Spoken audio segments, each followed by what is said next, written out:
जो कि मैं फोटोशॉप से ही कर रहा हूँ। ओके, सो मेरा माध्यम यही है कि मैं एक ब्रश लेकर फोटोशॉप में ही आपको कुछ बताऊँ ऐसे ड्राइंग कर कर। ओके, सो आज हमें एज लाइट और हेयर लाइट या फिर कट लाइट जिसे बोलते हैं, उसका बैकग्राउंड पर क्या असर होता है, हमारे सब्जेक्ट पर क्या असर होता है, शैडोज को कैसे हम लोग उस वहाँ से कंट्रोल करते हैं, डिस्टेंस उसमें कितना मायना रखता है। राइट, लास्ट टाइम ज्यादातर मैंने बात किया था बैकग्राउंड और सब्जेक्ट का डिस्टेंस। आज बात कर रहे हैं हम लोग कि लाइट का जो डिस्टेंस है उससे देखिए जो कई सारे इसमें फार्मूलाज है। हम थोड़े थोड़े आज ट्रिक जानेंगे कि बहुत छोटी छोटी ट्रिक से भी बहुत कुछ रिजल्ट हम लोग दे सकते हैं। अब इस राइट साइड वाले पिक्चर में अगर हम लोग देखें तो यहाँ पे हमें बहुत ज्यादा शैडो नजर आ रहा है, राइट। और हमारा मेन लाइट जो की लाइट बोलते हैं हम लोग, तो वो राइट साइड से है की लाइट।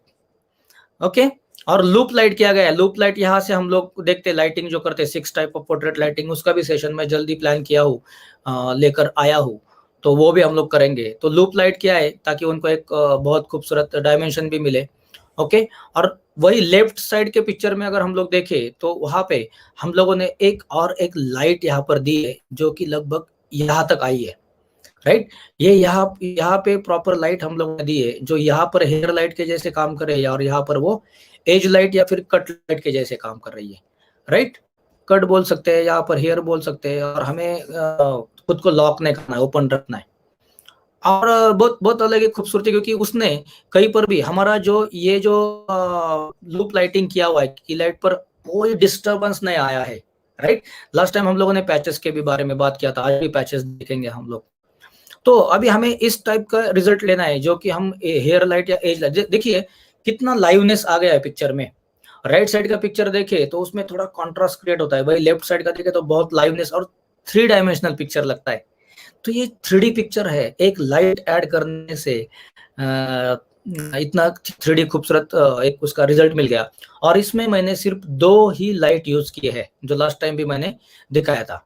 अब 2 लाइट जो यूज किए मैंने, यहाँ पर मैं दिखा रहा हूँ इस पिक्चर में कि 2 लाइट देखिए, ये एक लाइट है हेयर लाइट, एज लाइट, या ये यहाँ पे ऐसी प्ले हो रही है प्रॉपर, और मेरी ये जो मेन लाइट है की लाइट, ये ऐसी प्ले हो रही है, राइट।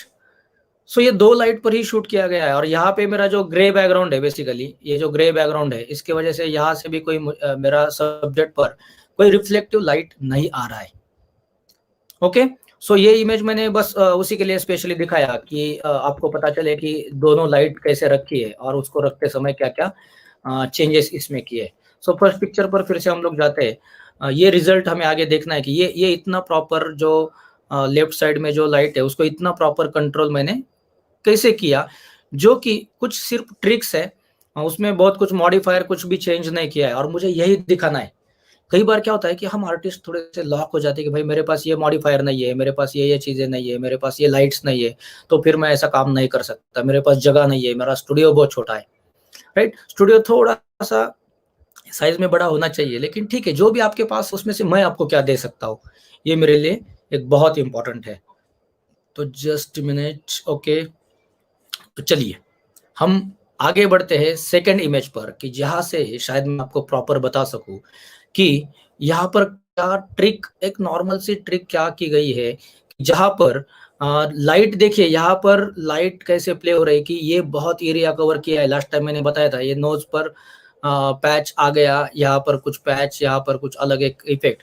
वही सब्जेक्ट को क्या किया है, फर्स्ट ट्रिक क्या है इसमें कि सब्जेक्ट का लाइट से डिस्टेंस अभी बढ़ाया गया है। यहाँ पे जो राइट साइड पिक्चर में है, इसमें सब्जेक्ट का जो डिस्टेंस है वो थोड़ा सा बढ़ाया गया, थोड़ा आगे लिया कैमरा की तरफ। तो लाइट कैसे प्ले हो गया, अभी देखिए यहाँ पे लाइट आ रही, तो यहाँ पे बहुत बड़ा पैच था।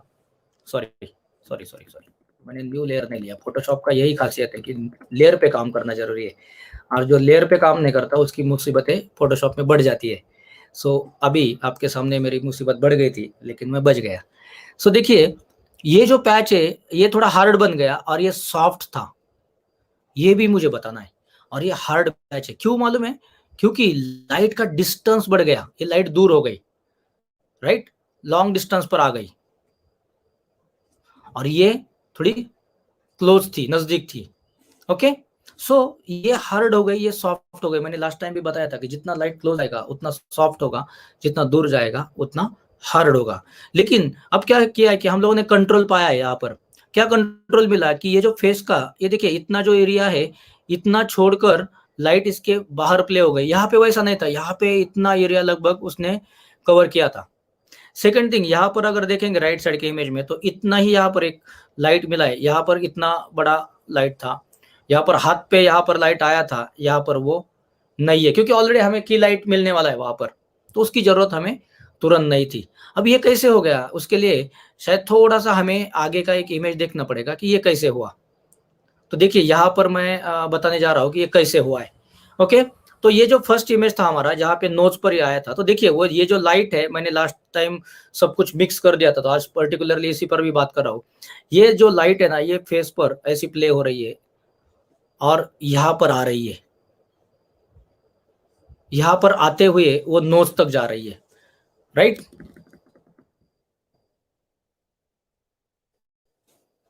देखिए इतने एरिया तक आ रही है, जो कि ये लाइट है। ओके, अब ये सब्जेक्ट के लगभग एक लाइन में ये लाइट है, तो इसलिए हमारे पास थोड़े से कंट्रोल प्रॉपर नहीं हो रहा है। ओके, और इसीलिए शायद ये दिक्कतें वहां पे आ रही है। यही दिक्कतें आगे के पिक्चर में अगर देखेंगे तो हम और प्रॉपर कंट्रोल किए, क्योंकि लाइट का डिस्टेंस, मतलब सब्जेक्ट को हम लोगों ने बैकग्राउंड से भी आगे ले लिया, ये डिस्टेंस बना दिया लगभग 3 से 4 फीट तक के डिस्टेंस पर हम लोग सब्जेक्ट पे लेके आए सब्जेक्ट को। और ये जो लाइट है अभी बहुत प्रॉपर, फिर भी इतना एरिया वो अच्छे से कवर कर रहा है, बहुत खूबसूरती से वो इतना एरिया प्रॉपर कवर हो रहा है, राइट। अब इतना अच्छा कंट्रोल मिला, सिर्फ सब्जेक्ट को थोड़ा आगे लिया। मॉडिफायर लाइट का सेम है, ये क्या है, ये हंडी है, राइट। ये हंडी से ही हम लोग अभी खेल रहे हैं, कोई दूसरा बड़ा मॉडिफायर या बड़ा कुछ ये नहीं है, ये हंडी से ही है। सॉरी, जस्ट मिनट, ये कुछ दिक्कतें हैं अभी मेरे साथ।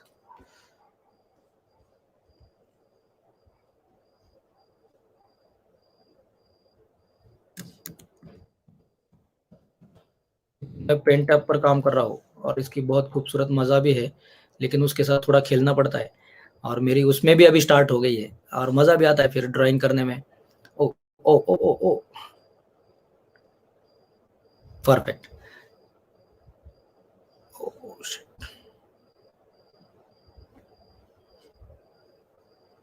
ओके, जस्ट मिनट, मैं ये फाइल क्लोज कर देता हूँ ताकि उसका दिक्कत और नहीं पड़ेगा।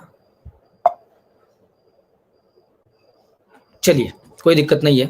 तो ये डिस्टेंस और यहाँ पर उसका रिजल्ट, जो कि बहुत अच्छा प्रॉपर आउटलाइन मिल रहा है, मैं आगे के पिक्चर से दिखाना चाहूंगा।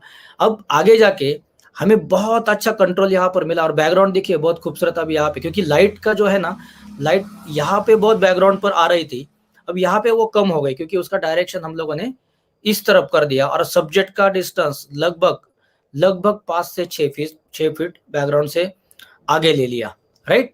सो यहाँ पर बहुत बढ़िया रिजल्ट हमें मिला है। और ये जो एक्चुअल जो हम लोग एज लाइट बोल रहे हैं, वो एज लाइट को अगर हम लोग देखें तो बहुत अच्छे से वो यहाँ पर एज पर आई है, ये देखिए यहाँ पर एज पर आई है, जो कि हम लोगों ने यहाँ पे देखा था बहुत ज्यादा एरिया कवर कर रहा था लाइट, बहुत ज्यादा एरिया पे लाइट आ रही थी। हमें उतना इतना इतना लाइट नहीं चाहिए था, इतना इतना एरिया जो कवर कर रहा है, बहुत ज्यादा एरिया कवर कर रहा था।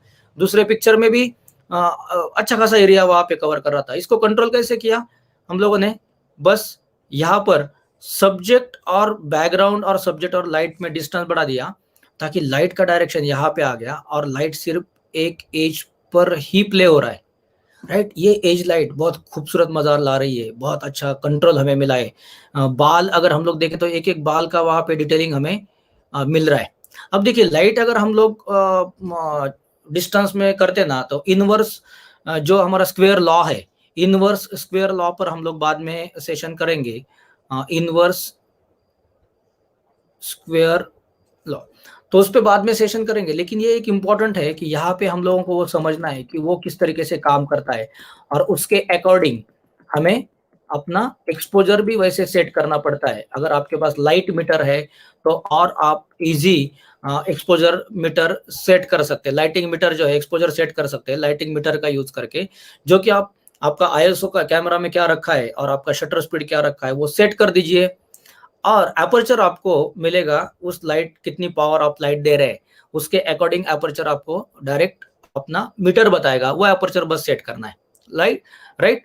इनवर्स स्क्वायर लॉ में बेसिकली क्या होता है, लाइट से जितना सब्जेक्ट दूर आएगा वो दुगने दुगने नंबर से उसका इंटेंसिटी कम होते जाता है। राइट। हमें क्या लगता है कि भाई मैंने तो 3 फीट से अभी 6 फीट आगे लिया है तो सिर्फ दुगनी लाइट कम होगी, नहीं, वो 4 या 6 गुना से भी ज्यादा लाइट कम होती है, क्योंकि वो दुगनी दुगनी लाइट कम होते लगती है और उसका बहुत लाइट लो होते जाता है, उसको हम लोग समझेंगे। आपको ये एज लाइट में सोच रहा हूँ कि एज लाइट आपको शायद समझ में आ गया कि सिर्फ ये डिस्टेंस, और मुझे बाकी बहुत अलग अलग ट्रिक नहीं बतानी है, एक भी ट्रिक अगर हम लोग पहले स्टार्ट में शुरुआत में करें तो भी बेनिफिट मिलेंगे। राइट। क्योंकि अगर ये एक ट्रिक अगर हम लोग करके देखें, घर पे भी करके देखें, तो भी उसका रिजल्ट में आपको तुरंत पता चलेगा कि जब की लाइट हम लोग देते हैं, मेन लाइट देते हैं, तो उसका भी असर बैकग्राउंड पर कैसे होता है। जनरली हम लोग जितना लाइट क्लोज लेके जाएंगे तो बैकग्राउंड उतना डार्क होता है, क्योंकि उसी तरीके से एक लाइट क्लोज अगर हम लोग लेके जाते हैं तो हम अपना अपर्चर में चेंज करते हैं। राइट। और इसीलिए बैकग्राउंड तक लाइट उतनी नहीं पहुंचती और फिर हम प्रॉपर उसको कंट्रोल कर पाते हैं। राइट। सो अब यहाँ पे तो मैंने कोई अपर्चर चेंज नहीं किया, मैंने क्या किया है, लाइट सिर्फ जो बैकग्राउंड में है, जो एज में है यहाँ पर, उसको ही सिर्फ उसका ही डिस्टेंस बढ़ाया है मैंने, ये लाइट का। राइट।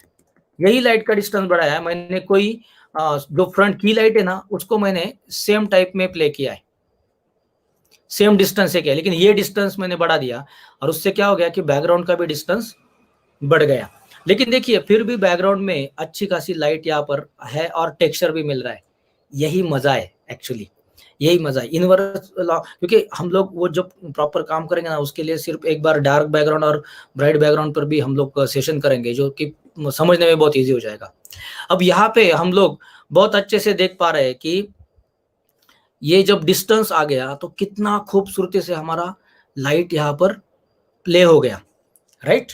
और बहुत अच्छा उसका रिजल्ट हम लोग इस पिक्चर में विथ मेन लाइट की लाइट भी देख पा रहे हैं। राइट। ओके। सो आगे के इमेज में हम लोग जाते हैं, जैसे मुझे दिखाना है कि इस साइड से ये लाइट कैसे दिख रहा है और ये लाइट किस तरीके से प्ले किया गया है, किस तरीके से हम लोगों ने दिया है, जैसे जो कि ये ऊपर के डायरेक्शन से है। ओके। और डिस्टेंस अगर आपको मैं दिखाने जाऊँ तो सपोज ये अगर एक अप्रोक्सीमेट 6 फीट का डिस्टेंस पकड़े तो मेरे पास आगे भी लगभग 6 फीट का डिस्टेंस है। तो मैं अगर मिड शॉट लेने जा रहा हूँ तो मिड शॉट के लिए मुझे ये डिस्टेंस काफी है। अगर आपके पास उतना डिस्टेंस नहीं है तो आपको थोड़ा सा प्रॉपर ये 6 फीट के अलावा थोड़ा सा आप 4 फीट 5 फीट पर भी ये रिजल्ट ले सकते हैं। सिर्फ आपको ये जो आपकी एज लाइट है इसको थोड़ा और टूवर्ड्स बैकग्राउंड के थोड़ा खिसकाना पड़ेगा, यहाँ पर थोड़ा इस तरफ आपको देना पड़ेगा। कई बार हम लोग ये बैकग्राउंड के ऊपर से भी लाइट देते हैं। राइट। उस वक्त सिर्फ एक ध्यान रखना है कि वो बैकग्राउंड पर लाइट ना आए, और आपको एग्जैक्ट अगर सब्जेक्ट के पीछे से लाइट देनी है, जैसे यहाँ पर अगर लाइट देनी है आपको एग्जैक्ट सब्जेक्ट के पीछे से, तो आप इस बैकग्राउंड के ऊपर से भी लाइट प्रॉपर दे सकते हैं। राइट। तो ये डिस्टेंस के बारे में बहुत एक इंपॉर्टेंट पॉइंट मुझे लगता है कि लाइट तो मैंने हिलाया नहीं है, सिर्फ सब्जेक्ट को आगे आगे लेके गए और उसका बेनिफिट हम लोगों ने लिया। इसका और एक पॉइंट मैंने बताया था लास्ट टाइम कि मेरा ये ग्रे बैकग्राउंड होने की वजह से कोई मेरा ये बाउंस लाइट नहीं होता है, लेकिन देखिए ये लाइट का भी डायरेक्शन एक्चुअली ऐसे जा रहा है। राइट। मेरा ये जो लाइट है ना कुछ जाकर यहाँ पर भी, ये जो वुडन जो मेरा सरफेस है यहाँ पर भी जाके थोड़ा बहुत यहाँ पर बाउंस होता है, बहुत लाइटली होता है, लेकिन वो स्किन टोन का ही है, इसलिए उसका ज्यादातर इमेज पर कोई बुरा असर नहीं होता है। राइट। कोई बुरा असर नहीं होता है। तो मैं 1 मिनट यहाँ पर आपके साथ जुड़ना चाहूंगा, मैं देखना चाहूंगा कि क्या किसी की और कमेंट है। मिस्टर प्रशांत सर भी आए हुए हैं, great creativity plus photo treatment explain sir, thank you so much sir. Sagar sir बोल रहे हैं कि लाइट इंटेंसिटी का क्या है सर। देखिए सागर सर, लाइट इंटेंसिटी जो है हमें क्या रिजल्ट लेना है उसके ऊपर हम लोग करते हैं। अभी मैंने जो रखा है बेसिकली मेरा की लाइट में एलिंक्रोम 400 FRX 400 है, और जो एज लाइट में मैंने सिर्फ डी लाइट 1 लाइट का यूज किया है वो भी 0.1 पे। राइट, मतलब वो 0.1 से स्टार्ट होता है, तो 0.1 और 5 के बीच में मैं उसको सेट करा था। अब हमें सिर्फ जानना है आज के ट्रिक में कि हम लोगों को अगर एज लाइट को कंट्रोल करना है, हेयर लाइट को कंट्रोल करना है, कई लोगों का मैंने फोटोज देखा है कि वो कंट्रोल नहीं होता है, बहुत ज्यादा एरिया में लाइट फैला हुआ रहता है और उसका मजा चला जाता है उस पोर्ट्रेट का।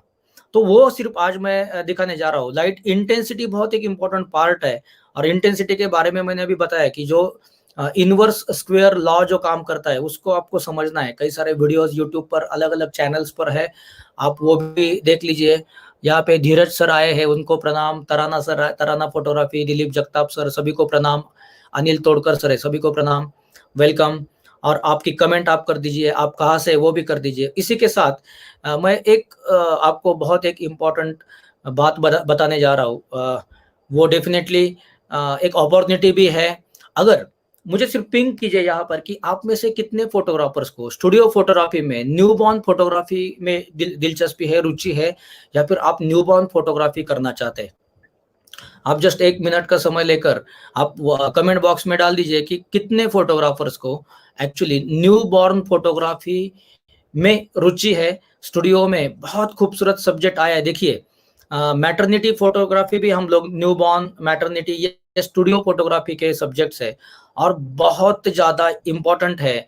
आगे का जो जनरेशन है, जैसे जयंत सर यहाँ पे बोल रहे कि मी, जयंत जी थैंक यू सो मच, आपने इंटरेस्ट दिखाया। संतोष जी है, संतोष जी लाइक इट बोल रहे हैं। अगर आपको उसमें करियर करना है पर्टिकुलरली, या फिर उसमें आगे बढ़ना है, आज में लॉकडाउन ये हुआ है, कोरोना आया है, यस श्रीनाथ जी बोल रहे इंटरेस्टेड। सो मैं एक बहुत इंपॉर्टेंट बात आपको इस ओपन प्लेटफॉर्म पर कहने जा रहा हूँ कि वेडिंग फोटोग्राफी अगर आप में से कई सारे लोग कर रहे हैं, और महेश जी है इंटरेस्टेड, बगाड़े जी, बगाड़े फोटोग्राफी इंटरेस्टेड है, सुदर्शन जी बोल रहे मी करके। तो एक इम्पॉर्टेंट बात पहले सुन लीजिए। अब हम लोग जब वेडिंग्स कर रहे हैं या फिर जनरल रेगुलर स्टूडियो फोटोग्राफी कर रहे हैं, अब हमें स्पेशलाइजेशन में जाने का ये सही समय आया है। क्यों पता है आपको कि वेडिंग्स में भी बहुत असर हमारे प्रोफेशन पर, बिजनेस पर हुआ है स्पेसिफिकली, और हमें सिर्फ एक सब्जेक्ट पर नहीं रुकना है, उसके साथ हमें अपना स्टूडियो खूबसूरती से आगे बढ़ाना है, स्टूडियो को बहुत बेहतरीन बनाना है, स्टूडियो पे ध्यान देना है। आपका जिनका जिनका स्टूडियो नहीं है, मैं तो आपको रिक्वेस्ट करूंगा कि आप स्टूडियो का प्लान कीजिए। स्टूडियो बहुत इंपॉर्टेंट है। मैंने लास्ट फर्स्ट सेशन में भी कहा था कि स्टूडियो हमारे लिए कला मंदिर है। कई सारे हमारे दोस्त यहाँ पे इंटरेस्ट दिखा रहे हैं और आप सभी को इंटरेस्ट है, तो यही इंटरेस्ट को अगर आप एक अपॉर्चुनिटी में बदलना चाहते हैं, तो मैं यहाँ पर कहना चाहूँगा कि प्रियदर्शनी मैम जो मेरी वाइफ है, उनका बेसिकली 9 मई को एक बेसिक न्यूबॉर्न फोटोग्राफी का वर्कशॉप होने जा रहा है। उसकी लिंक मैं यहाँ पर दे देता हूँ, आप एक बार देख लीजिए उसमें क्या क्या है। अमोल गौड़ी जी है, प्रशांत सर है, रुचि है इसमें स्पेशलिस्ट। ओके, स्पेशल बनिए, अब स्पेशल बनने का समय है, क्योंकि कोरोना ने हमें बहुत कुछ सिखा दिया है। अपनी सिचुएशन चेंज हो जाती है, इकोनॉमिकली हम लोग बहुत असर हो जाता है हम पर, और वेडिंग्स पर बहुत ज्यादा असर हुआ है, क्योंकि वहां पर तो एक्चुअली भीड़ होती है। और जब ऐसे समय पर हमें और सोर्सेस के बारे में भी सोचना चाहिए जो फोटोग्राफी फील्ड से ही है, राइट। फोटोग्राफी फील्ड में ही अगर हमारा इंटरेस्ट है, तो हम क्यों बाकी कोई और बिजनेस के बारे में सोचे। इसमें कई अपॉर्चुनिटीज आगे आ चुकी है। अगर आप मैटरनिटी शूट करना चाहते हैं, एक सेशन में मैटरनिटी का लेके आऊंगा, डेफिनेटली लेके आऊंगा, जल्द से जल्द लेके आऊंगा, right. Thank you so much sir, newborn photography बहुत ब्यूटीफुल है, राइट, बहुत खूबसूरत है। एक फोटोग्राफी इंडस्ट्री के लिए ये खूबसूरत अपॉर्चुनिटी भी है। लेकिन देखिए, हमारा बच्चा रहेगा तो भी हमें कितना ख्याल रखना पड़ता है। तो ये तो हमारे क्लाइंट का बेबी रहेगा, तो उसको संभालना, उसको अलग अलग स्टाइलिंग करना, ये सब बेसिक्स अगर आप जान लेंगे ना, तो कई सारे यूट्यूब के सेशन भी आपको समझने में इजी हो जाएगा, राइट। तो ये बेसिक्स जानने के लिए आप 9 मई को प्रियदर्शनी मैम का सेशन ज्वाइन कर सकते हैं। और बहुत बेसिक कॉस्टिंग में हम लोगों ने ये रखा है, क्योंकि अब लॉकडाउन के सिचुएशन में हम लोगों ने 50% डिस्काउंट में भी रखा है। सिर्फ 1500 रुपए, 1500 रुपीज में है। ये आज मुझे बताना इसलिए जरूरी लगा, जब मैं अभी अचानक से आया, अदरवाइज मैं पोस्टर दिखा सकता था यहाँ पर एकदम। मुझे लगा अभी वो एज लाइट देखते समय कि जब प्रियदर्शनी मैम को जब मैं देखता हूँ काम करते समय, तब उनको देखता हूँ कि वो कई कैसे बारकाइया पर काम करते हैं। और ये न्यूबॉर्न पर जैसे स्टूडियो फोटोग्राफी में एक हमें अपॉर्चुनिटी है, इसलिए मैं बहुत सच्चे दिल से आपके सामने रख रहा हूँ। राइट। इसी के साथ अगर किसी को न्यू बॉर्न फोटोग्राफी में आगे और करियर ही करना है, तो जब सब कुछ अच्छा हो जाएगा ना, तो आप 1-to-1 सेशन भी कर सकते हैं, ताकि आपको एग्जैक्ट पता चले कि वो किस तरीके से हमें उसको प्रॉपर उसकी खूबसूरती को संभालना है, बेबी को कैसे हैंडल करना है, पोजिंग कैसे करनी है बेबी की, कलर स्कीम पे ध्यान कैसे देना है, स्टाइलिंग कैसे करनी है, प्रॉप्स का यूज कैसे करना है, राइट।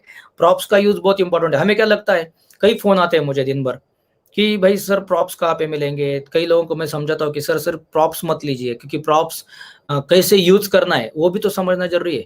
क्योंकि सुंदरता जो है ना, देखिए सुंदरता को पहले पहचानना पड़ेगा हमें। भाई प्रॉप्स ला दिए, बहुत सारे प्रॉप्स खरीद दिए और बस रख दिए और बेबी को रख दिया, ऐसा नहीं उतना मजा आएगा।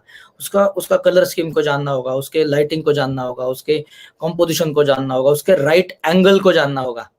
सो ये राइट एंगल जानने के लिए 9 मई को आप प्रियदर्शनी मैम का यहाँ पे मैंने लिंक शेयर किया है आपको, उस लिंक पर जाकर आप खुद देख लीजिए क्या क्या है उसमें। अगर आपको रुचि लगे आप वहाँ पे एडमिशन ले लीजिए। मैं सच्चे भावना से कह सकता हूँ कि बहुत बेनिफिट मिलेगा।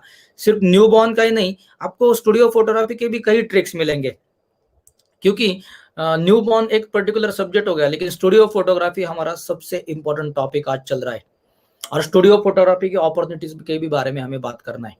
उसी के साथ जैसे मैटरनिटी फोटोशूट हो गया अभी, वो जैसे हम लोग नेचर में जाकर कर रहे हैं, लेकिन स्टूडियो की खासियत मैं बताता हूँ कि स्टूडियो में कंट्रोल्स आपके पास रहते हैं। कई प्रेग्नेंट लेडीज ट्रैवल करने में उतना उनको मतलब रिस्क होती है, या फिर ट्रैवल भी उतना प्रॉपर नहीं कर पाते, धूप होती है, कई कई सारी बातें होती है। तो स्टूडियो में ही अगर हम लोग खूबसूरती से मैटरनिटी को शूट कर सके, फाइन आर्ट फोटोग्राफी के बारे में अगर हम लोग काम कर सके, तो बहुत मजा आएगा, राइट। तो बस जुड़ते रहिए, क्योंकि बहुत बातें हैं, बहुत ट्रिक्स है, बहुत टेक्निक्स है।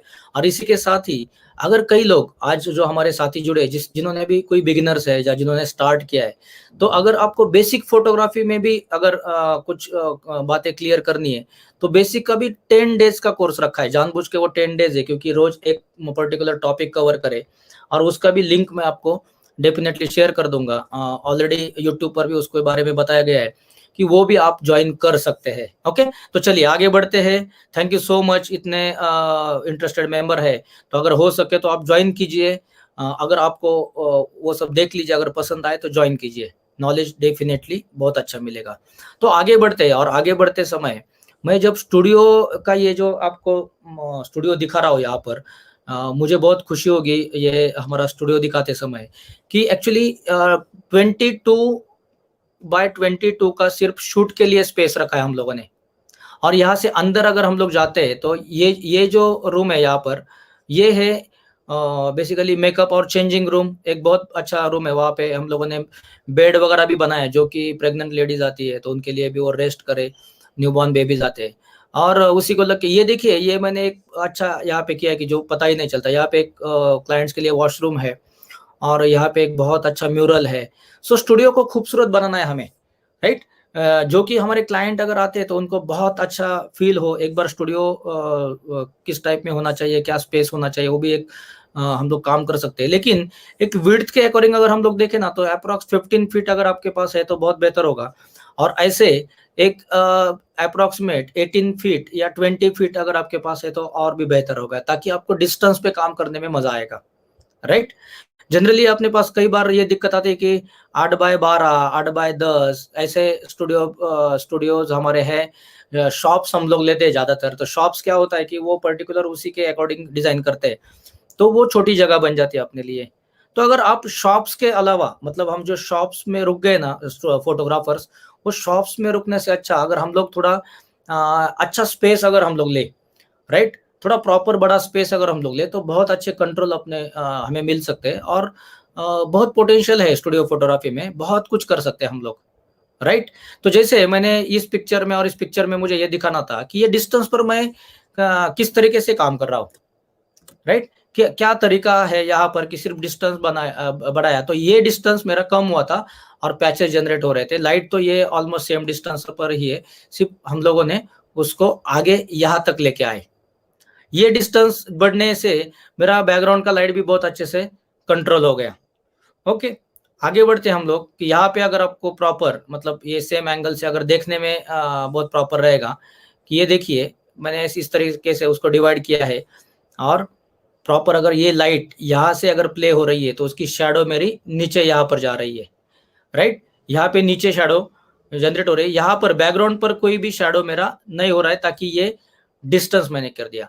सेकंड थिंग कि ये लाइट का जो है मेरा एज लाइट जो है वो थोड़ा सा प्रॉपर अब यहाँ पे प्ले होने लगा, और जब हम लोगों ने आगे लिया तो और ज्यादा क्रिस्पी लाइट वहां पर हमें मिला, राइट। यहाँ से क्या हो गया कि मुझे पीछे बहुत अच्छा जगह मिल गया। लास्ट टाइम में भी मैंने ऐसे ड्राइंग किया था कि यहाँ पे फोटोग्राफर को प्रॉपर जगह मिली, राइट। और यहाँ से हम लोगों ने उतना प्रोपोर्शनेट पिक्चर लिया।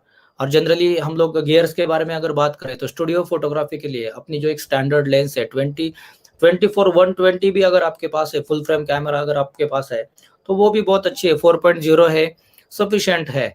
लाइट्स के बारे में अगर बात करें हम लोग तो आप FRX 200 एलिंग का कर ले सकते हैं, या फिर गोडॉक्स में तो कई सारी वैरायटी है। तो स्टूडियो में बहुत ज्यादा पावर का लाइट मत लीजिए, एक मीडियम या लो पावर का भी लाइट यहाँ पे चलेगा, क्योंकि आप एक छोटे जगह पे कर सकते हैं तो लाइट उतना हमारे पास कंट्रोल हो सकता है, राइट। लास्ट टाइम ये क्वेश्चन पूछा गया था कि कितना बजट रखे, तो देखिए बजट लाइट्स में कितना रखना है, तो 4 लाइट्स के अकॉर्डिंग आप अगर आपका 1 लाख रुपीज बजट है तो 1 लाख के अकॉर्डिंग मार्केट में क्या है उसका थोड़ा सा आप ये कीजिए कि गोडॉक्स है और एलिंक्रोम है, ये दो ब्रांड अपने पास अभी ज्यादातर चल रहे हैं, तो इनकी जानकारी अगर निकाले तो आपको बहुत प्रॉपर आपके बजट में सब कुछ मिल जाएगा, राइट। सो मैं एक बार फिर से ये जो पिक्चर्स है ये एक एक पिक्चर दिखा रहा हूँ। यहाँ पे जो एक क्रिस्पी लाइट बनी है वो दिखाने जा रहा हूँ। और आज की मेन ट्रिक हमारी है कि हमें एक प्रॉपर लाइट अगर हमारे सब्जेक्ट पर एज लाइट या फिर कट लाइट के अकॉर्डिंग अगर प्ले करनी है तो हम लोग डिस्टेंस और एंगल से वो कर सकते हैं। जितना ये लाइट सब्जेक्ट के पीछे पीछे जाएगा उतना वो एज पर आएगा, ये जो एज है उतने एज पर लाइट आएगा जितना ये सब्जेक्ट के पीछे पीछे जाएगा। जितना ये सब्जेक्ट के बाजू में आएगा, सब्जेक्ट के नजदीक आने लगेगा, मतलब साइड में आने लगेगा, उतना वो लाइट पैचेस क्रिएट करेंगे, यहाँ पर पैचेस क्रिएट करेंगे, राइट। वो हम लोगों ने यहाँ पर अभी देखा है कि जितना लाइट एक साइड से आ जाता है तो उतना लाइट कैसे पैचेस क्रिएट करता है, यहाँ पर हमें दिख रहा है, राइट। तो ये मेन आज का ट्रिक था कि आपको लाइट को बाजू में नहीं रखना है, तो उसको थोड़ा सा सब्जेक्ट के पीछे कैसे जा सकता है और उसको डिस्टेंस पे अगर लेके जाए तो बहुत अच्छा कंट्रोल मिल सकता है। अब मैं कुछ आपके क्वेश्चन, हाँ सॉरी, ये कुछ पिक्चर है, जैसे मैंने ये दिखाया था लाइट यहाँ पे कैसे कंट्रोल हो गया, तो ये एक पिक्चर है, ये ट्रिक बताना मेरा रह गया था, ये ट्रिक मैं बताता हूँ आपको। बस एक बार क्या यहाँ पे क्वेश्चन है मैं देखना चाहता हूँ। ओके, श्रीनाथ जी बोल रहे हैं कि exposing hall size of my studio 7/13। देखिए श्रीनाथ जी, मैं एकदम जेन्युइनली आपसे कहना चाहूंगा कि 7 फीट बहुत कम स्पेस है सर, तो वहाँ पे लाइट कंट्रोल करना या बहुत क्रिएटिव फोटोग्राफी या फिर प्रॉपर लाइटिंग करने के लिए डेफिनेटली कुछ दिक्कतें आपको आती भी रहेगी। अगर मॉडिफायर्स भी अगर यूज करने हैं तो मॉडिफायर्स यूज करते समय भी बहुत दिक्कतें आएगी, क्योंकि अगर आप ऑक्टा यूज करने जा रहे हैं, स्ट्रिप यूज करने जाए तो उतना स्पेस ही आपको नहीं मिलेगा, राइट। सो ये बहुत एक इम्पॉर्टेंट पॉइंट है कि अगर आपको हो सके तो आप अभी अभी अगर रेंट पर स्टूडियो रहेगा तो आप आगे जाके थोड़ा सा जब आपका प्लान हो जाएगा तब आप स्टूडियो का, जनरली मुझे स्क्वायर साइज पसंद है इसलिए मैं 15/15, 18/18, 20/20, 25/25, जैसे हमारे साथ अभी जुड़े हमारे एक साथी माही फोटोज महेश पवार जी, जिनका बेसिकली स्टूडियो आई थिंक 30/30 वगैरह रहेगा, 30/30 वगैरह। क्या है महेश जी आपका स्टूडियो का साइज? बहुत, मैं तो जब वहां पे गया एक्चुअली ओपनिंग के समय तो मुझे ऐसा लग रहा था कि बाकी सब छोड़ दे और यहाँ पर जो बैकग्राउंड वगैरह लगा है, तो मैंने फोटोग्राफी भी की वहां पर और बहुत एंजॉय किया, क्योंकि जब साइज मिलता है ना हमें बहुत कंट्रोल हम कर सकते हैं। अगर आप वेडिंग फोटोग्राफी करते हैं तो वेडिंग फोटोग्राफी में इसका बेनिफिट लीजिए। अगर आपके पास वहां पे समय प्रॉपर मिलता है तो आप लाइटिंग में बहुत अच्छा खेल सकते हैं। देखिए कितना बड़ा स्पेस होता है हमें, और उस स्पेस पे पहले एक्सपेरिमेंट कीजिए और फिर स्टूडियो में इन्वेस्टमेंट कीजिए, ताकि आपको पता चलेगा कि नहीं यार, मैं 7/13 में जब काम कर रहा था तो मेरा पता नहीं कि मेरा बहुत कंट्रोल नहीं हो रहा था। 7 फीट तो ऐसा है कि 2x2 के भी 2 लाइट्स लगा दे तो आगे का दिखने में मुश्किल हो जाएगी, क्योंकि 4 फीट तो वैसे ही चला गया, बाजू बाजू में 1-1 फीट जाता है, 6 फीट वैसे चला गया, बीच में 1 फीट से काम करना होता है, राइट। सो ये धीरू गुप्ता जी है जिनका फोटो आर्ट स्टूडियो है एमपी में।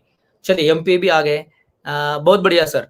आपका जो जिनका स्टूडियो है ना, एक बार मुझे आपके स्टूडियो की साइज वहां पे शेयर कर दीजिए ना, कि अप्रोक्सीमेट कितने कितने साइज के आपके स्टूडियोज है, ताकि हम लोग एक एवरेज निकाले आज, कि भाई कितने साइज के आपके स्टूडियोज है और हम लोग क्या प्लान कर सकते हैं आगे जाके, जो कि अभी जब अगर कोई बिगिनर रहेंगे तो जिनको अपग्रेड करना है बाद में, तो उनको बहुत हेल्पफुल हो जाएगा ये सेशन, राइट। बहुत हेल्प हो जाएगा। बाद में मैं लास्ट में इस पिक्चर का एक ट्रिक बताऊंगा। तो मैं फुल स्क्रीन पर आना चाहता हूँ, जस्ट अ मिनट, एक मिनट।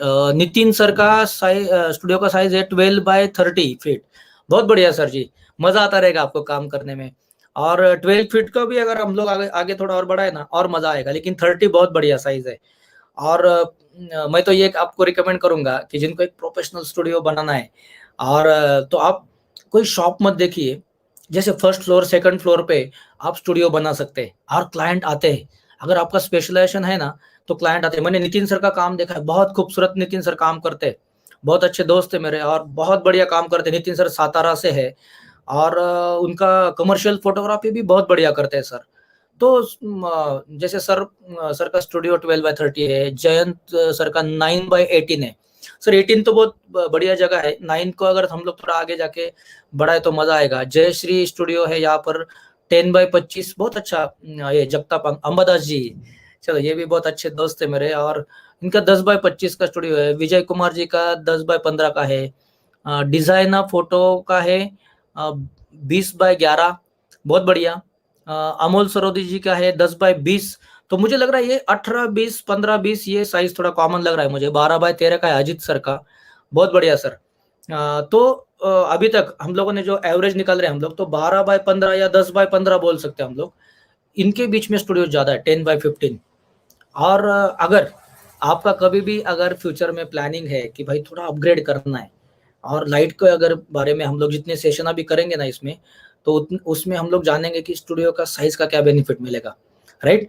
तो आप जब भी आप अपग्रेड करना चाहोगे खुद को, डेफिनेटली अगर हो सके तो मुझे भी कोऑर्डिनेट कीजिए। मैं भी जितना मैंने एक्सपीरियंस लिया है मेरे स्टूडियो के समय, ज्यादा कोई बजट रखने की जरूरत नहीं। फर्स्ट थिंग, मैं बहुत दिल से कह रहा हूँ कि बहुत बिग बजट स्टूडियो मत बनाइए। निफाड़ के जो हमारे प्रवीण सर है 15 बाय 17, बहुत बढ़िया सर, बहुत अच्छा साइज है आपके पास।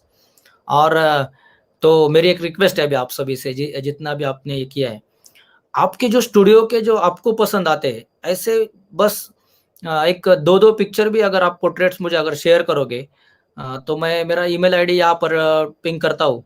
तो आप बस एक रिक्वेस्ट है मेरी कि आपके नाम के साथ आपका लोगो डाल दीजिए वहाँ पे, एक छोटा सा लोगो, बहुत बड़ा नहीं चाहिए, छोटा सा लोगो डाल दीजिए। और आप आपके पिक्चर्स मुझे एक 2-2 पिक्चर्स आपको जो सबसे पसंद है आपके स्टूडियो में जो आपने पोर्ट्रेट निकाले, वो मुझे सेंड कर दीजिए, ताकि उन पिक्चर्स पर हम लोग एक सेशन में डिस्कशन करेंगे, राइट। विजय मैत्रे सर का 12.5 बाय 23 का अच्छा है सर साइज। मैं यही कहूंगा कि जिनका 12 फीट से अंदर है स्टूडियो, उन्होंने थोड़ा अगर आगे फ्यूचर में प्लानिंग करे तो मजा आएगा। लेकिन जिनका 7 फीट 9 फीट 8 फीट 10 फीट, उन्होंने भी तुरंत कोई अलग महसूस नहीं करना है, अलग कोई फीलिंग आपके मन में नहीं आने चाहिए। इसीलिए ये सेशन है बेसिकली, कि आपके पास अगर जगह भी कम है, तो इसीलिए तो आज का सेशन हम लोग कर रहे हैं।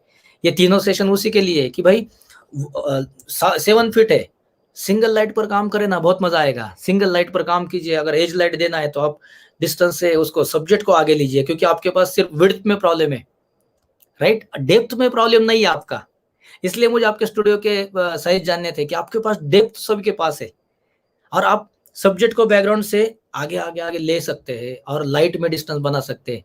मल्लिकार्जुन जी हमारे दोस्त थे बारामती से, जिनका 15 बाय 20 का है, बहुत बढ़िया है सर। तो थोड़ा 2-2 पिक्चर्स मुझे सेंड कर दीजिए। हम जैसे ये 3 सेशन खत्म हो जाते तो हम डेली जो सेशन करने हैं हमें इन पिक्चर्स पर करेंगे। और बहुत मजा आएगा मुझे कि जैसे आपके पिक्चर दिखाते समय कि आपने कैसे हेयर लाइट यूज की है, आपने कैसे की लाइट फी लाइट यूज की है, तो बहुत बहुत अच्छा लगेगा। और आपका स्टूडियो का साइज भी उसमें मेंशन कर सकते हैं आप, या फिर जब अब हम ऐसे बात करेंगे तब मैं आपसे पूछ लूंगा, राइट। काम शेयर करते रहना चाहिए, जो भी आपके पास काम है वो शेयर करते रहना चाहिए, बहुत मजा आता है। और जिनका स्टूडियो का साइज जैसे 9 बाय 10 है यहाँ पर सागर जी का, तो ये जो सेशन चल रहा है ये इसी के लिए कि जिनके पास कम साइज है तो और मॉडिफायर्स भी ज़्यादा नहीं है, बहुत इक्विपमेंट हाई-फाई इक्विपमेंट्स नहीं है भाई, कोई बड़ी-बड़ी अम्ब्रेलाज़ नहीं है। अभिषेक शेलार भी जुड़ गए हमसे, 9 फीट बाय 12 फीट का जगह है। अभिषेक सर को तो मैं हक से अभी तुरंत कह देता हूँ कि सर 9 बाय 12 नहीं, आपका तो 25 बाय 25 का स्टूडियो जल्दी देखने के लिए मिलना चाहिए हमें। क्योंकि इतना खूबसूरत काम कर रहे हैं सर आप, और 9 बाय 12 में इतना खूबसूरत काम कर रहे हैं, तो 25 बाय 25 में तो आप तो धमाल कर दोगे। आपका काम देखते रहता हूँ हम, बहुत मज़ा आता है। ये शरद सर जुड़े हैं हमें, बहुत अच्छे दोस्त है मेरे, पुणे से ही है। तो यही यही मज़ा है एक्चुअली इन सेशंस का, कि हम जुड़ते हैं और अपने पास जो है वो देते।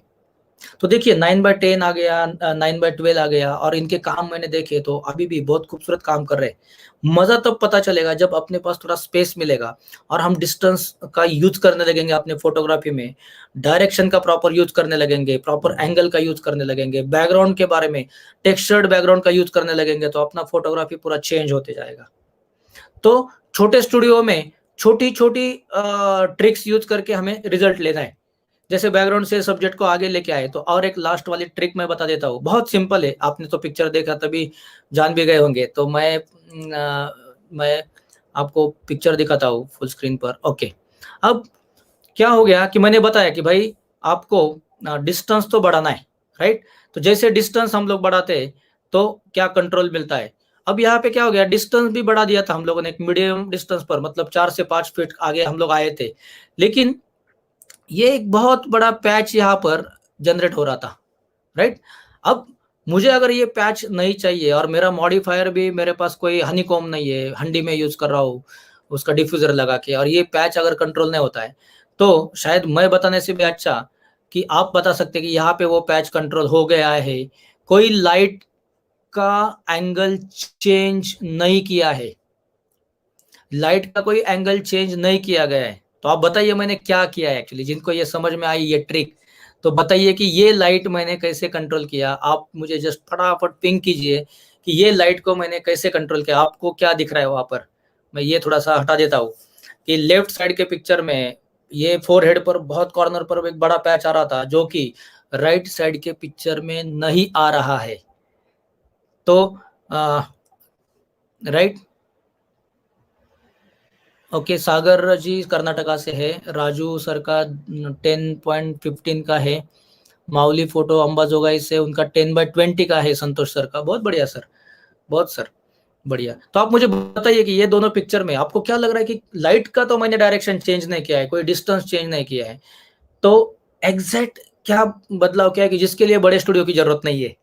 तो ये मन से हटाना है हमें कि भाई बड़े स्टूडियो रहता था तो मैं फटाक से ऐसा करता था, तो वो नहीं है।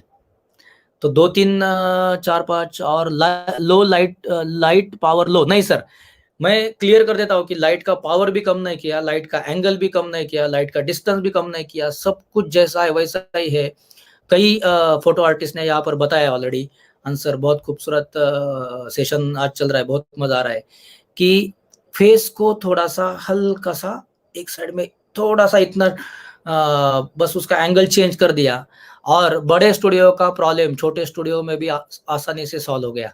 ये मुझे एक बहुत इंपॉर्टेंट ट्रिक लगती है कि अगर हम एक्सपेरिमेंट करें, जैसे ये हम लोग स्पेट के बारे में बात करते हैं हमेशा, चश्मे में भाई बहुत रिफ्लेक्शन आता है। अब मैं फुल स्क्रीन पर एक बार आता हूँ कि भाई अगर मेरे मेरे स्पेक्ट में अगर अभी रिफ्लेक्शन आ रहा है, आप देख रहे हैं कि मेरा जो मैकबुक है, मैकबुक का भी रिफ्लेक्शन आ रहा है, और जैसे मैं थोड़ा सा फेस डाउन कर रहा हूँ इतना ही, तो मेरा रिफ्लेक्शन जा रहा है। तो ये सबसे इम्पोर्टेंट ट्रिक मुझे शेयर करनी है आपसे कि एक तो लाइट को हाइट में कर दीजिए, या फिर जो अपना सब्जेक्ट है उसको चिन डाउन कर दीजिए, अपना प्रॉब्लम सॉल्व हो जाएगा, और एक बहुत प्रॉपर प्रोपोर्शन के साथ आपको पिक्चर भी मिलेगा।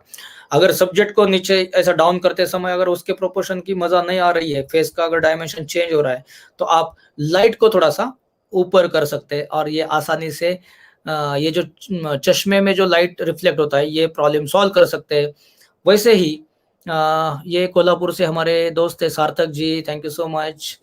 Model angle change, right, model का एंगल थोड़ा अगर चेंज करना, देखिए मेरा ये, मैं अगर ये चेंज करूँ तो मेरी लाइट कैसे वो प्ले हो रही है, राइट। मेरे यहाँ पे जो पैच है ना, ये पैच कैसे चेंज हो रहा है, देखिए पैच बढ़ भी रहा है और साइड में सॉफ्ट भी हो रहा है, और यहाँ पर बहुत ज्यादा बढ़ भी रहा है, और मेरे पास तो इतना एरिया है कि लाइट तो ज्यादा से ज्यादा वहां पर बहुत ज्यादा पैचेस बन जाते हैं। प्रसाद फोटोग्राफी 12x18, प्रसाद सर का बारामती में बहुत खूबसूरत स्टूडियो है, मेरे बहुत अच्छे दोस्त है और बहुत खूबसूरत काम कर रहे हैं। मैटरनिटी और किड्स फोटोग्राफी में बहुत ही बढ़िया काम कर रहे हैं। आप एक दूसरे के साथ काम भी शेयर कर सकते हैं।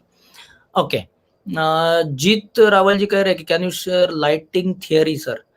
किस टाइप की थियरी सर? क्योंकि जनरली मैं ज्यादातर थोड़ा आर्टिस्ट हूँ तो प्रैक्टिकली बहुत ज्यादा बिलीव करता हूँ और मुझे मजा आता है थोड़ा। मैं थियरेटिकली भी उतना अच्छा साउंड नहीं करता, उसके लिए सॉरी, लेकिन फिर भी मैं प्रयास करूंगा ऑन पीडीएफ। हाँ हाँ डेफिनेटली, एक एक मैं पीडीएफ आपके लिए बनाऊंगा, सभी के साथ शेयर करूंगा। ओके, तो सब यहाँ पे कह रहे हैं कि चेहरे चेहरे का एंगल चेंज किया है। ओके, अब मोहन जी ने बहुत इंपॉर्टेंट पॉइंट यहाँ पर बोला है कि स्टूडियो का हाइट कितना होना चाहिए।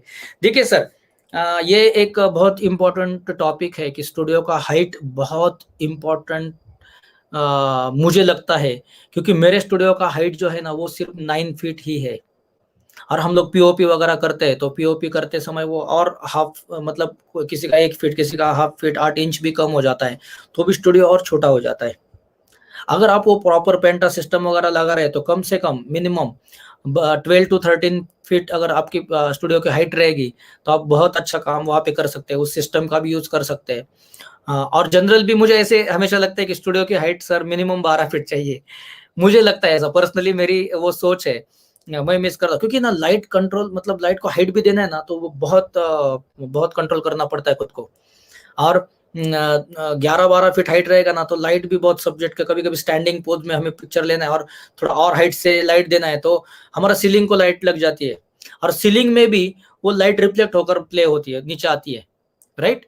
तो 12 फीट मुझे बहुत एक बढ़िया लगता है कि अगर 12 फीट का स्टूडियो हो और आप अगर कस्टमाइज कर रहे हैं, अगर कोई अगर वहाँ पे कंस्ट्रक्शन हो रहा है नया बिल्डिंग में, तो आप प्रॉपर उसको कस्टमाइज करके करें तो बहुत मजा आ सकता है। सर के पास सिम्पेक्स आरटी लाइट है, बहुत चलेगा ना सर? सिम्पेक्स लाइट भी स्टूडियो में बहुत यूज करते हैं बगाड़े फोटोग्राफी, तो कोई दिक्कत, लाइट तो कोई भी रहने दीजिए। देखिए, हम सिर्फ उसके ट्रिक्स जान रहे हैं कि लाइट का क्या कंपनी है, आप कैसे यूज कर रहे हैं, ये बहुत इंपॉर्टेंट है। अगर नया लाइट अगर अभी लेना है तो एलिंक्रोम स्टूडियो के लिए अगर स्पेसिफिकली लेना है तो एलिंक्रोम का ये जो FRX 200 लाइट है बहुत सफिशियंट है, राइट। और गोडॉक्स में भी 200 है, अभी तो 100 भी आया है गोडॉक्स में। मुझे तो कभी वो भी लेना है, अभी लॉकडाउन के बाद मैं तुरंत लेके उस पर भी सेशन करने वाला हूँ कि उसका क्या रिजल्ट, क्योंकि लाइट कंट्रोल शायद इंटेंसिटी पावर उसका कम है, तो ये मिनिमम जैसे लार्ज अपर्चर भी काम पे काम करना है हमें तो वो बहुत काम में आएगा वो लाइट। वो देखना एक बार गोडॉक्स के 100 जो है अभी, उसके बहुत अच्छे अच्छे सेशन भी है, उसको भी हम लोग एक बार देखेंगे। तो स्टूडियो का हाइट अच्छा होना चाहिए। अच्छा, सर के पास डिजाइनर फोटो, उनके पास मास्टर है जो कि 600 बोल सकते हैं हम उसको, 200 400 600, तो उसमें इतना हमें 2.5 से स्टार्ट होती है वो। उसमें ज़्यादा पावर मिलता है आपको, लाइट का इंटेंसिटी ज़्यादा मिलती है। और आउटडोर फोटोग्राफी के लिए मैं रिकमेंड करूंगा, क्योंकि जब हम लॉन्स पर शूट करते हैं तो वहाँ पे हमें वो पावर की ज़रूरत होती है। तो मज़ा आ रहा है, प्रॉपर स्टूडियो बनाइए। और भी हमें आगे जाके नेक्स्ट इसमें एक्चुअली टेक्निक्स देखने हैं नेक्स्ट सेशन में। आज हम लोग थोड़ा ट्रिक्स के बारे में बात कर रहे थे, अगर आपके पर्टिकुलर और कुछ क्वेश्चन रहेंगे तो उस पर बात कर सकते हैं। लास्ट टाइम मैंने कहा था कि फेसेस में अलग अलग शेप्स के फेसेस है, राइट।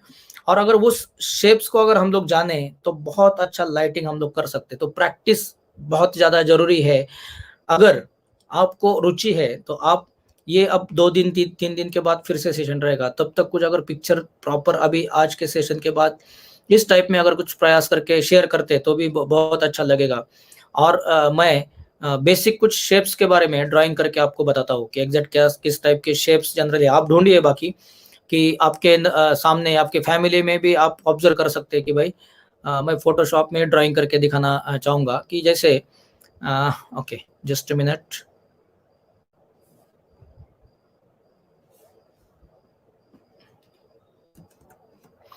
ओके, तो एक एक इम्पोर्टेंट पॉइंट मुझे क्यों लगता है, क्योंकि हम लोग सालों से काम करते हैं लेकिन कुछ बातें ऐसी होती है कि जिस पे हम लोग कभी काम नहीं करते। फटाफट हम लोग कैमरा लेते हैं लेकिन हमारे आसपास क्या है, हमारे सामने जो रोज है उसको हम लोग नहीं करते। सॉरी, तो ये थोड़ा स्टडी करना है आपको। ये एक शेप है, ये एक शेप है, राइट, ये एक शेप है,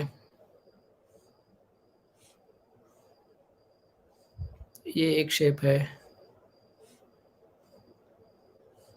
ये है, और जैसे ऐसा भी अपने पास शेप है।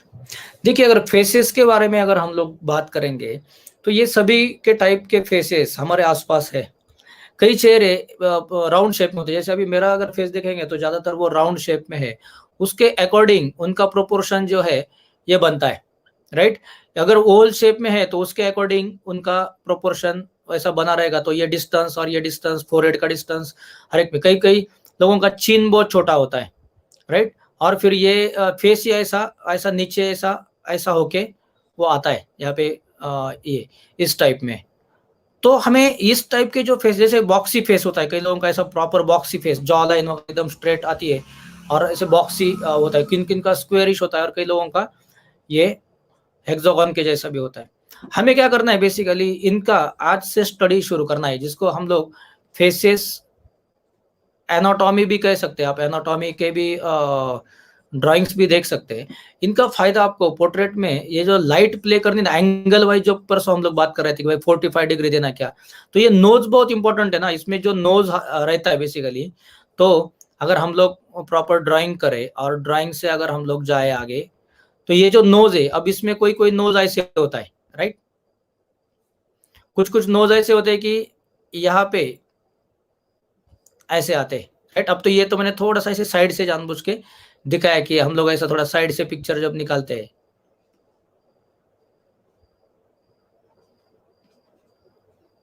लेकिन ये जो नोज है ना, कोई किसी का स्ट्रेट रहेगा, किसी का बहुत ज्यादा फैला हुआ रहेगा ऐसा। तो ये हर एक के नोज पे, और डेप्थ भी, जैसे यहाँ से अगर नोज निकले तो कोई ऐसा आगे आया हुआ भी नोज रहता है, किसी का नोज ऐसे थोड़ा फ्लैट है नीचे, किसी का नोज क्या रहता है कि और नीचे, राइट, और स्ट्रेट अंदर भी गया हुआ रहता है। तो हमें क्या करना है ना कि ये जो नोज है, अभी ये नोज आया, अगर है फर्स्ट, ये जो नोज यहाँ पे जो अगर आंखें वगैरह है, तो यहाँ पे अगर लाइट आएगी तो ये इस एरिया में लाइट किस टाइप में जाएगी, इसके बारे में हमें आगे थोड़ा नॉलेज हमें लेना है कि भाई यहाँ से अगर मुझे रेमब्रांट लाइट भी आगे जाके करनी है, और यहाँ पे मुझे ट्रायंगुलर अगर लाइट चाहिए, तो मैं इस कितने एंगल से, अगर ये नोज का मैं साइज देखो कि भाई कितने एंगल से मेरी लाइट जानी चाहिए। तो कई सारे इंपॉर्टेंट सब्जेक्ट्स है जिनको स्टूडियो फोटोग्राफी में बहुत खूबसूरती से हम लोग हैंडल कर सकते हैं, मैनेज कर सकते हैं।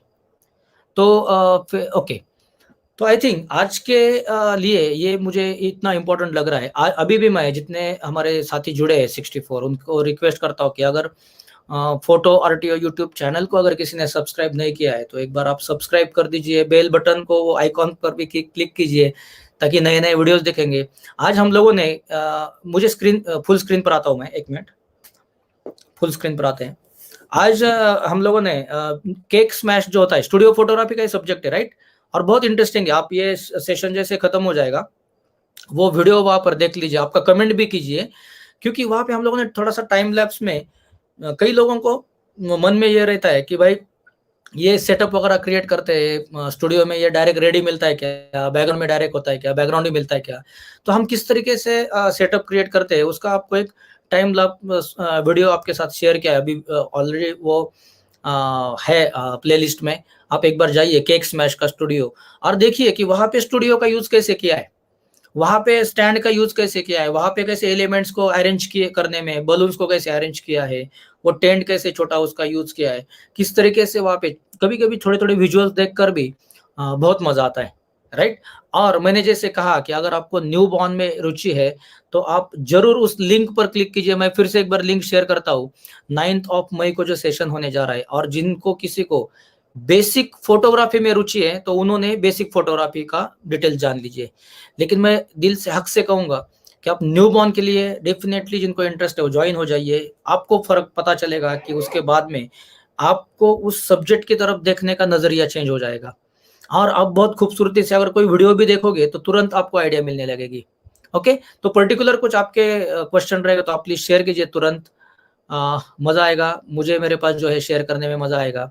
और इनवर्स स्क्वायर लॉ आप ढूंढ लीजिए। इनवर्स स्क्वायर लॉ से बहुत कुछ चीजें आपको पता चलेगी। अगर नहीं समझती फिर भी तो मैं आपको आगे डेफिनेटली समझाऊंगा कि क्या होता है इनवर्स स्क्वायर लॉ। और मैं आर्ट वाला हूँ, मैं टेक्निकली इतना ज्यादा अच्छा साउंड नहीं करता हूँ, फिर भी प्रयास करते रहता हूँ नई नई ट्रिक्स टेक्निक्स जानने का, और जो आपके लिए भी लेके आने का। तो बताइए क्या किस पे और कुछ आपको जानकारी चाहिए? स्टूडियो के बारे में जानकारी चाहिए, कोई बैकग्राउंड्स के बारे में जानकारी चाहिए? कैनवास बैकग्राउंड यूज कीजिए, कम से कम 2 या 3 बैकग्राउंड आपके खुद के स्टूडियो में कैनवास बैकग्राउंड रखिए। थोड़े महंगे होते हैं लेकिन आपके आइडेंटिटी बनाएंगे और आपका एक स्पेशल उसमें टच रहेगा और लाइफ टाइम रहेंगे। कैनवास बैकग्राउंड लाइफ टाइम रहते, कोई खराब नहीं होता है, और आप आगे से और पीछे से दोनों साइड से बहुत खूबसूरती से यूज कर सकते हैं।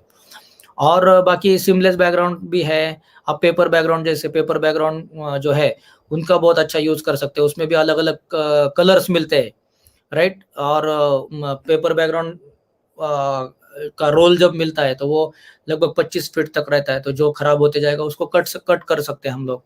या फिर जो फैब्रिक वाले जो बैकग्राउंड आते हैं, पेंटेड हैंड पेंटेड भी बैकग्राउंड आते हैं, वो भी बहुत बढ़िया रिजल्ट देते हैं।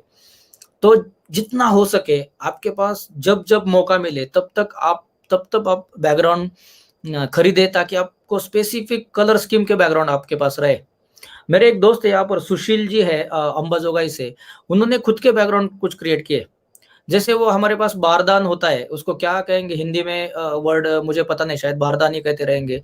जो बड़ा मटेरियल पैक करते समय ये प्याज व्याज ये सब कुछ धान वगैरह लेना है तो उसमें वो भरते। उनको मैं ऐसे ही बोला था एक बार कि सर वो पोर्ट्रेट सेशन के लिए पुणे आए थे, तब बोला था कि वो जो टेक्सचर उसका मिलता है बहुत खूबसूरत होता है, आप उसका बैकग्राउंड बनाइए। और उन्होंने वो बनाया, इतना बढ़िया रिजल्ट मिलता है उसका उसका जो टोन मिलता है, बहुत खूबसूरत स्किन टोन हमें वो देता है, वो कलर का टोन। तो जितनी बात स्टूडियो फोटोग्राफी में करने जाए ना उतनी कम है, और उतना मजा आएगा आपको काम करते समय कि क्या क्या हम कर सकते, कई सारे। जैसे बॉक्स, हाँ, canvas background where to buy. Sir canvas के लिए आप पिंक कीजिए, मैं खुद आपको आपका नंबर शेयर कीजिए मेरे साथ, मैं आपको कैटलॉग भेज दूंगा। और बाकी भी आपको यहाँ पे मिलेंगे वेंडर्स, उनके भी मैं नाम आपके साथ शेयर करूंगा, या फिर इसमें बाद में शेयर करूंगा। मिजू करके बैकड्रॉप है, फोटो आर्ट अपना खुद का भी बैकग्राउंड्स है, कैनवास का हम खुद भी बनाते हैं और कस्टमाइज बनाते हैं, जो कि बेसिकली आपको किस तरीके से चाहिए वो बना के देते हैं। वो एक सिंगल पीस बनता है क्योंकि हैंडमेड होता है वो, तो वो दूसरा पीस बन ही नहीं सकता, इसलिए कैनवास बैकग्राउंड्स थोड़े से महंगे भी आते हैं, राइट। मिजू बैकड्रॉप भी बहुत अच्छा है, अमर रमेश जी और उनका वो ब्रांड है साउथ में, बहुत अच्छे बैकग्राउंड है उनके पास भी। तो जैसे जो आपको पसंद आते हैं, मुझे तो ये 2 ही अभी पता है। और मतलब हम खुद ही बना रहे, फाइन आर्टिस्ट है इसलिए। और जैसे यहाँ पे प्रसाद दरेकर जी है, उन्होंने भी लिया है। कल्पक जी अगर रहेंगे आज तो कल्पक जी के पास भी अपना फोटो आर्टियो का ही बैकड्रॉप है, और जो कि उनकी आइडेंटिटी है, तो हम डेफिनेटली बना सकते हैं। इस पे नंबर भी आएगा मेरा ऑफिशियल, उस पर भी आप कांटेक्ट कर सकते हैं। और आप खुद के बैकग्राउंड खुद भी बना सकते हैं।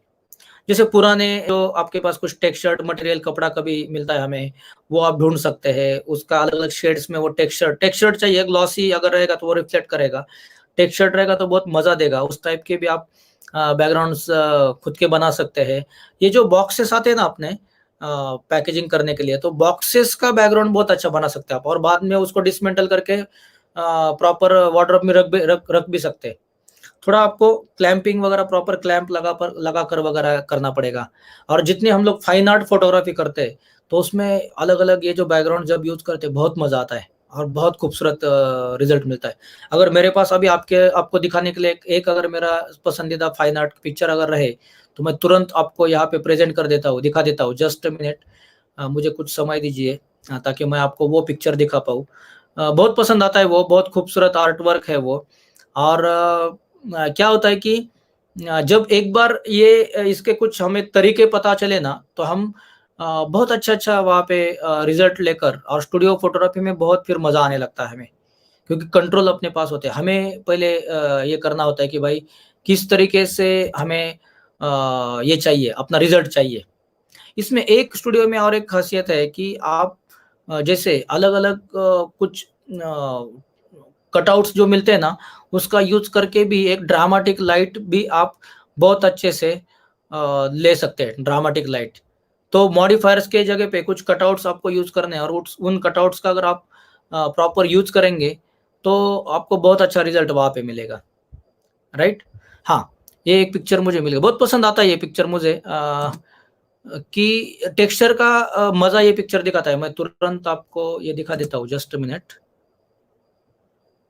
अब इसमें पोर्ट्रेट नहीं है, लेकिन मैं सिर्फ टेक्सचर के लिए आपको दिखा रहा हूँ कि एग्जैक्ट क्या मजा पिक्चर देता है ये। एक मिनट, मैं फोटोशॉप में आपको प्रॉपर दिखा देता हूँ। ओके, अगर आप इस पिक्चर को देख रहे हैं तो इसमें बैकग्राउंड में अगर आप देखेंगे तो छोटा छोटा मैट वगैरह यूज किया है। जैसे प्रोडक्ट फोटोग्राफी अगर कोई करता है ना, तो वो ये करते हैं ये सब चीजें। और उसका हर एक का इतना खूबसूरती से डिटेलिंग हम लोगों ने संभाला है कि यहाँ पे जो हमारा स्प्रे पेंटिंग वाला बैकड्रॉप है, उसका भी टेक्सचर को हम लोगों ने प्रॉपर लिया है। बाद में एक छोटी मैट मिलती है हमें, जो हम डाइनिंग टेबल पर वगैरह रखते हैं, वो मैट है। बाद में ये डिश वगैरह है, उसका टेक्सचर कितना खूबसूरत लगेगा। और इनमें सब में ये एग का मजा उसमें अलग उठ के आ रहा है। ये काम करता है बैकग्राउंड, राइट। ये काम करता है बैकग्राउंड को अगर हम लोग अच्छे से लेयर में अगर यूज करें तो लेयर में उसका बहुत एक अलग खूबसूरती आता है। Okay, so I think so आपके अगर कुछ क्वेश्चंस नहीं रहेंगे तो आई थिंक सो आज जो मेरे पास था वो मैंने आज देने का प्रयास किया। और 1-2 या 3 दिन में ही हम आगे का सेशन करेंगे जो टेक्निक के बारे में करेंगे। उसमें फिर कौन सा लाइट, कितना लाइट, क्या इंटेंसिटी का लाइट, क्या मॉडिफायर, जितना हो सके उतना मैं आप तक दिखाऊंगा। अगर आज तक किसी ने सपोज ऑक्टा का यूज नहीं किया है, डीप ऑक्टा या 120 mm ऑक्टा, या फिर पैराबोलिक, राइट, या फिर बार्न डोर, तो उनको भी हम लोग थोड़ा थोड़ा मजा बताएंगे, इन्हीं पिक्चर के साथ बताएंगे और मजा आएगा, राइट। तो जुड़े रहिए। और अभी भी किसी ने सब्सक्राइब नहीं किया तो सब्सक्राइब कर दीजिए और जुड़े रहिए। आगे हम लोग मिलते हैं। खुद का ख्याल रखिए, क्योंकि सिचुएशन ऐसी है कि बाहर मत जाइए। सर कैनवास बैक इमेजेस है, सॉरी मैं नहीं समझा सर, कैनवास बैक इमेजेस का क्या मतलब है sir? Canvas back image sir, मैं कैटलॉग शेयर करूंगा हमारे पास क्या क्या बनता है, और हम कस्टमाइज बनाते हैं। अगर आप कोई इमेज भेजते हैं तो उसके अकॉर्डिंग भी हम लोग उस कलर टोन में बनाते हैं। एक्चुअली हम लोग नहीं देते थे पहले, लेकिन मैं कई नामी फोटोग्राफर से मिला और उनको बताया कि भाई हम खुद भी बनाते हैं। तो उन्होंने मुझे एक ही बात बोली कि भाई अगर आप खुद बनाते हैं तो आप उसको लोगों को बेचिए, क्योंकि वो कहीं से ना कहीं से तो खरीदने वाले ही है। अगर आप बनाते हैं और आपका फाइन आर्ट्स का बैकग्राउंड है तो वो आप बहुत अच्छे से उनको बना के दे सकते हैं बैकग्राउंड, तो आप उनको सेल कीजिए। ताकि अब नहीं मिल रहा है लोगों को बैकग्राउंड, राइट। और नहीं मिल रहा है, अगर उनको मिलेगा, क्योंकि मैंने खुद ने बहुत स्ट्रगल किया, मुझे कैनवास बैकग्राउंड चाहिए थे, मिल ही नहीं रहे थे। और जो सर थे बनाने वाले वो बेचारे चल बसे, तो मिलना ही लगभग ये हो गया। फिर कुछ दिक्कतें आती, तो कई दिन हम लोग सोचते थे कि आज बनाएंगे खुद का, कल बनाएंगे। जब नहीं मिल रहा है पता चला, तो डेफिनेटली हम लोगों ने फिर खुद का ही बनाना शुरू कर दिया। और तब से एक बात बहुत अच्छी हो गई, आप द किड्स फोटोज का प्रोफाइल देख लीजिए, फोटो आर्टियो का देख लीजिए, उसमें पोर्ट्रेट्स में जितने भी आपको अलग अलग बैकग्राउंड दिखेंगे वो पूरे बैकग्राउंड हम लोगों ने खुद नहीं बनाए। और डेफिनेटली कैनवास थोड़ा महंगा रहेगा, लेकिन वो एक हैंड पेंटेड है, यूनिक रहेगा आपके लिए, तो वो एक अलग आइडेंटिटी आपको खुद को देगा। ऐसा होना चाहिए कि वो बैकग्राउंड का पिक्चर देखने के बाद तुरंत पता चलेगा, अरे यार ये इनका पिक्चर, ये प्रसाद फोटोग्राफी का पिक्चर है, ये कल्पक फोटोग्राफी का पिक्चर है, राइट। क्योंकि वो आइडेंटिटी के लिए भी देखिए, हम लोग अगर रेगुलर कोई भी चीज अगर रेगुलर खरीदे तो वो सबके पास रहने वाली ना। लेकिन हम कुछ प्रॉपर प्रोफेशनल कुछ चीज थोड़ी महंगी भी होगी तो भी खरीदे, तो वो कोई भी नहीं ले सकता, और वो कॉमन नहीं बनेगी, वो एक अपने स्टूडियो की आइडेंटिटी बनेगी। So thank you so much, आप जुड़ गए और इतना ग्रिड को यूज करते। हाँ, ग्रिड भी बहुत अच्छा है, सॉफ्ट लाइट उससे और दुगना सॉफ्ट हो जाता है। बैकग्राउंड का लाइट भी बहुत अच्छे से ग्रिड से हम लोग कंट्रोल कर सकते हैं, तो बहुत बढ़िया है सर, आप ग्रिड भी यूज कीजिए जितना हो सके। नेक्स्ट टाइम मैं यही टेक्निक्स के बारे में बात करूंगा, और भूलिए मत नेक्स्ट टाइम जुड़िए ज़्यादा से ज़्यादा। और आपको अगर ये वीडियो, ये सेशन अगर पसंद आता है तो डेफिनेटली आप उसको शेयर कीजिए ज़्यादा से ज़्यादा, क्योंकि शेयर करने से ही तो बढ़ता है। Thank you so much, take care, good night, good night.